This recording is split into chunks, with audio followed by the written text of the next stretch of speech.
22 अप्रैल 2025 को जम्मू कश्मीर के पहलगाम में आतंकवादियों द्वारा 26 हिंदू लोगों को मौत के घाट उतारा गया और 14 लोग गंभीर रूप से घायल हुए।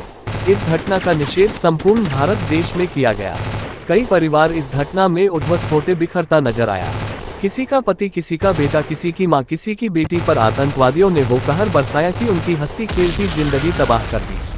आखिरकार इन इस्लामी पाकिस्तानी आतंकवादियों के मंसूबे क्या थे? क्यों इतने दरिंदगी बेदर्दी से कई परिवार के घर उजाड़ दिए गए?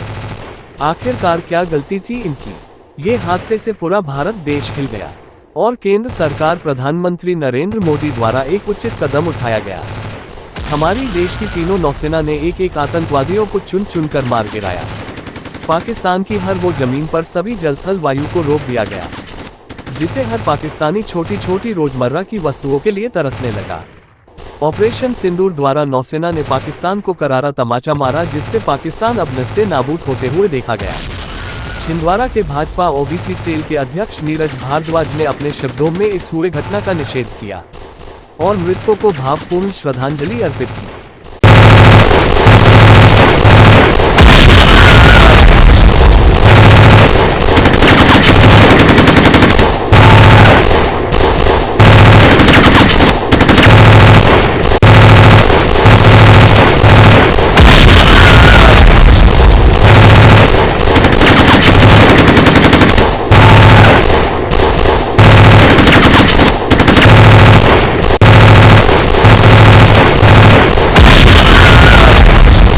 प्रदेश छिंदवाड़ा से नीरज भारद्वाज जी हमारे साथ है, जो कि ओबीसी सेल के अध्यक्ष हैं भारतीय जनता पार्टी से। सर, देश में अभी कुछ दिन पहले पहलगाम में जो घटना हुई उससे पूरे देश को झंझोर दिया। उसके बाद उसका प्रत्युत्तर के तौर पर भारत ने पाकिस्तान में जो हमले किए वो चल रहा है। आने वाले समय में क्या रणनीति होनी चाहिए, क्या रणनीति होगी, उसके ऊपर आप देख रहे हैं। पहलगाम में ये जो पाकिस्तान ने नापाक हरकत करी है उसका भारतीय जनता पार्टी के हमारे प्रधानमंत्री श्री नरेंद्र मोदी जी ने मुंह तोड़ जवाब उसका दिया है। नापाक हरकत पाकिस्तान बहुत समय से करता हुआ चला आ रहा है। भारतीय जनता पार्टी ने और दूसरी पार्टियों ने भी इसका समर्थन करते हुए, उनके ऊपर प्रतिकार करते हुए जो निर्णय लिया है कल, वो एक सराहनीय कदम। पाकिस्तान को आने वाले समय में इससे भी ज्यादा मुंह तोड़ जवाब भारतीय सेना बखूबी तरीके से देती चली आ रही है और आने वाले समय में भी वो जवाब उनको बखूबी मिलेगा।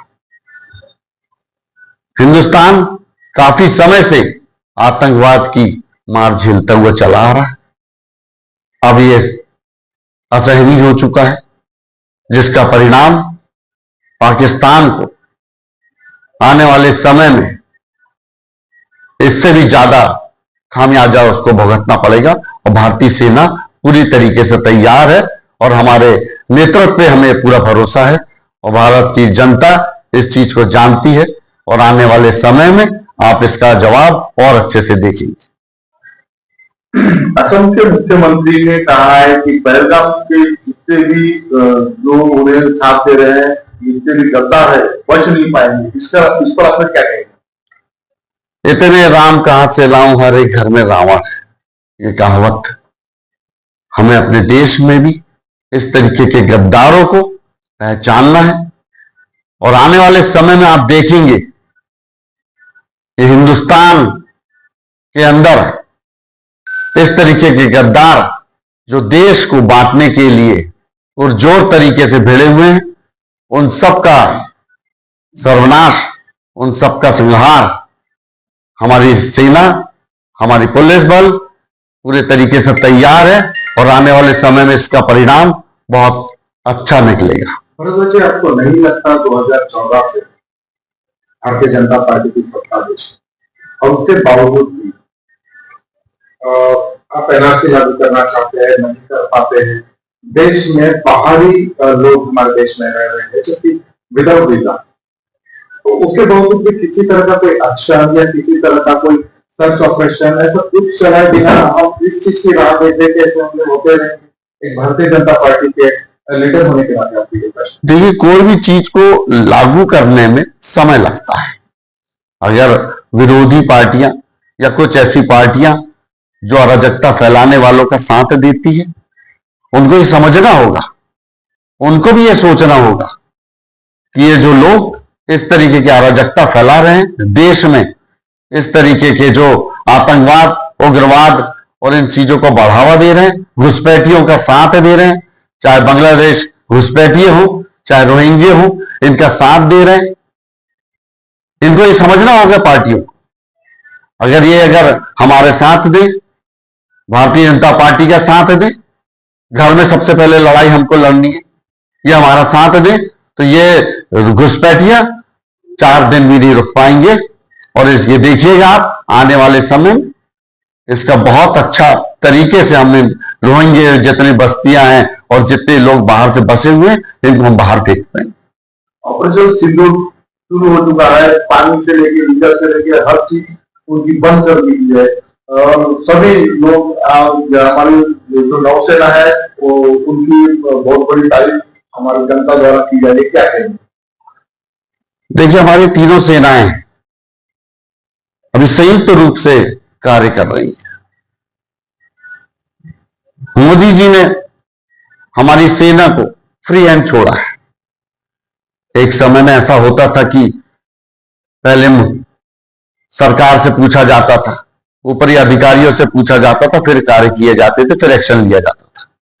ये मोदी जी की सरकार है, इसमें निर्णय सेना को स्वयं लेने का अधिकार दिया है और उसी का परिणाम पाकिस्तान चारों खाने चित, पूरा विश्व भारत के साथ अडिगता से खड़ा हुआ है। ये नीति है हमारे मोदी जी की, जो अभी साकार और हो रही है, और इसी का परिणाम है कि उसके इतने पायलट, इतने प्लेन, इतनी मिसाइलें, ये सब नष्ट हो रही हैं। आप देखिएगा 2-3 दिन के अंदर में आपको सुखद समाचार भारतीय सेना आपको देगी। हमारे भारत देश को आपकी ओर से क्या एक संदेश रहेगा?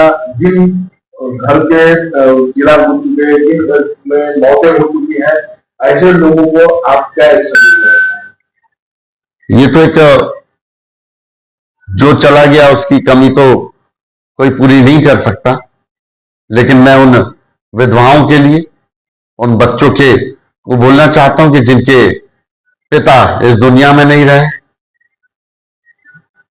भारतीय सेना आपको देगी। पहलगाम हमले के पहले भी 2014 के बाद से बीजेपी सरकार आई, उसके बाद भी बहुत सारे हमले हुए हैं। विपक्ष का कहना है कि सरकार को सिक्योरिटी को लेकर बहुत ज्यादा कमजोरी है। पहलगाम हमले में भी विपक्ष ने कहा कि क्या कहना चाहिए? देखिए, इसके पहले 2014 के पहले तो कितने हमले हुए हैं, इसका तो कोई गिनती नहीं की जा सकती। 2014 के बाद तो आप देखिएगा हमलों में बहुत कमी आई है। कोई भी चीज को समझने में टाइम लगता है। मैंने वही चीज बोला ना आपको, हमें अपने देश के आंतरिक मामले, जो लोग इस तरीके के पहले से उड़दंग और अराजकता फैला रहे हैं, उनको पहचानने में समय लगता है। और हमारी इंटेलिजेंस दुनिया की सबसे बढ़िया इंटेलिजेंस है, इस आतंकवादी हमलों को रोकने में बहुत कारगर साबित हुई है। अभी हमारे जो पहलगाम में हमला हुआ, हम उसको स्वीकार करते हैं कि हमारी इंटेलिजेंस में थोड़ी सी चूक हुई, लेकिन आतंकवाद को रोकने में भारतीय जनता पार्टी और हमारा नेतृत्व बहुत अडिगता से खड़ा हुआ है और हमलों में बहुत कमी आई है। और आप विश्वास रखिए, आने वाले कई साल तक पाकिस्तान जो आतंकवादियों को पनाह देते हुए आया है, उसका खामियाजा उसको भुगतता है। और ये आने वाले समय में आतंकवाद पूरा जड़ से खत्म होगा। सर, छिंदवाड़ा वासियों को और पूरे देशवासियों को आप पहलगाम हमले के बाद किस तरह से संदेश देना चाहिए? शांति बनाए रखिएगा, जो भी आप कहना चाहें, क्या कहना चाहिए? ये देश बहुत मजबूत देश है, हिंदुस्तान बहुत मजबूत देश है, और यहाँ का हर वासी हिंदुस्तान का कसम खा के बैठा हुआ है कि पाकिस्तान के नापाक इरादों को खत्म होना चाहिए और पूरा देश एकजुटता से खड़ा हुआ है। यही एक हिंदुस्तान है जिसमें सर्व धर्म सम्मान, और ये हमारी सेना के लिए और हमारे देश के नेतृत्व के लिए पूरा देश उनके साथ है। आने वाले समय में अपन लोग पाकिस्तान के नेस्तनाबूद होते हुए देखेंगे और ये देश बहुत प्रसन्न रहेगा। हमारे देश की दो सेनाओं ने सभी पहलगाम में हुए हमले का विरोध कर और पाकिस्तान को नेस्तनाबूद कर दिया। अभी भी हमला शुरू है, क्या कहेंगे दो शेर के लिए? मां दुर्गा का रूप जब अपना रूप दिखाता है, मातृशक्ति बहुत बड़ी शक्ति होती है, और मोदी जी ने मातृशक्ति पे भरोसा करके ये सिंदूर का प्रोजेक्ट उन्होंने किया है। ये भरोसा मातृशक्ति पे वो किया हुआ है। ये मातृशक्ति कभी देश को झुकने नहीं देगी। हमें गर्व है कि हमारे देश में हमारी दो बहनें हमारे सेना का मनोबल बढ़ाते हुए, उनका नेतृत्व करते हुए पाकिस्तान को मुंह जवाब दे रही।